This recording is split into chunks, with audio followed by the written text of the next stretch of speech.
initially this whole wig was this bright red color. I want to say I dyed the hair crimson. Yeah, I want to say I used crimson, but I don't know, it's looking kind of bright. I dyed it on 613 hair, and originally this wig was 24 inches. It was an older wig I had made. A customer had requested it, but I guess she changed her mind, didn't want it. So I kind of just went back into it with rich amber. That's the burgundy-ish color. And then black velvet is the black color at the bottom. So I did like kind of an ombre effect on it. Still not really sure how I'm gonna style it. But I also cut it as well because it is a frontal. So I believe the frontal is 16, I want to say 16 inches, and then the hair was 24. So I wanted it to be more of a fuller look, and with the hair being 24, the frontal being 16, it was kind of like short in the front, longer in the back. I didn't like that, so I went ahead and just gave it like more of blunt ends, which I'm probably gonna go back in and style as well, because go back in and recut as well. So yeah, I'm gonna just keep on filming. It's still kind of damp right now. I just went in and kind of plucked the hairline a little bit. Probably gonna go back in and pluck it some more. This is like a good, I guess you could say, a color fix that I use. It's not really a color fix, but it has great ingredients: Afro G keratin and green tea reconstructor, and it's good for strengthens, instantly builds body, collects color, and chemical services. So that's why I use it. I use it if I color hair on 613 hair, or whether I'm lightening the hair, bleaching the hair, and then coloring it. That's when you really want to use this, because with 613 hair, you're just applying a color on top, so it's not really so much chemically. But when you're lightening hair or bleaching hair, it's definitely a chemical, and it's definitely stripping the hair. So what I normally do is, after I rinse the color out, I blow dry it halfway to where the hair is like damp like this, like just a little wet but not really. And I just go in with this and spray it all over the head, and I keep blow drying until it's fully dry. Okay, so this is how we looking after a good blowout. Before any product or anything is on the hair.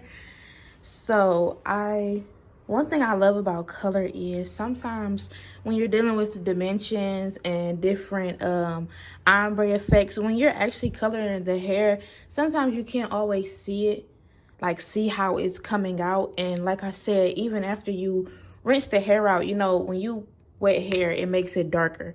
So sometimes you don't really see the good results you want until after your blow dry. So for instance, before the hair was kind of damp and now it's dry, you can kind of see how it goes from the red to the burgundy to the almost jet black. You know what I'm saying? Like you can see more of the dimensions of it going darker and darker. Because before it just kind of looked like it was just red and then just black. But now you can see more of the dimensions of the hair since it's dry. So now we're just gonna go in and start styling. I'm really not sure exactly how I want to style this. I'm not sure if I want to do like a sleek, straight, middle part, side part. I don't know if I want to go in and like add some layers and do like a layered look. Because like I said, the ends are blunt, which I do have to go in and fix because it's kind of crooked a little bit. But yeah, I'm really not sure exactly how I want to style it, but either way it goes, it's going to be super cute. The front, like I said, I plucked the hairline, but of course, I always end up plucking the hairline more than once. I pluck it initially, and then I go in and pluck it again. So, and sometimes I pluck it for a third time if I'm about to install it on the client. But I just plucked it initially the first time to give it more of a thinner look. Yeah. But yeah, I'm eventually going to figure out how I want to style this. I might style it multiple ways just so I can give my customer a feel of whatever, style they want to go for.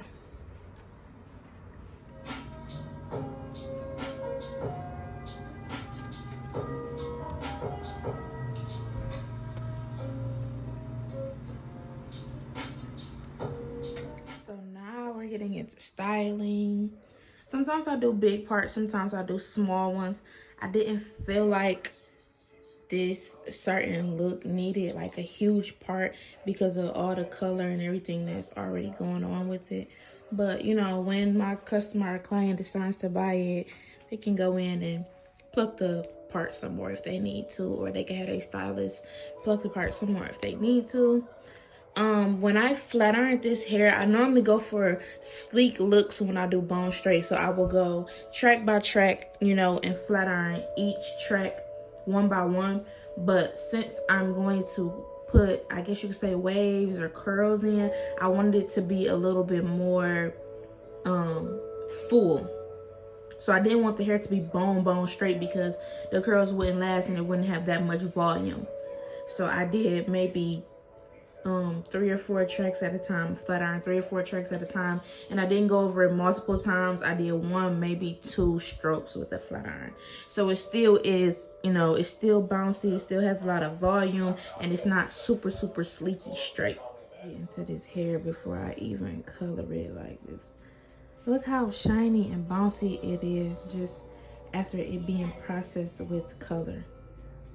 Okay, like this is crazy. Yeah. Okay. And I remember he talked about this, I think, on TMZ. He said, yeah, you know, he was kind of concerned over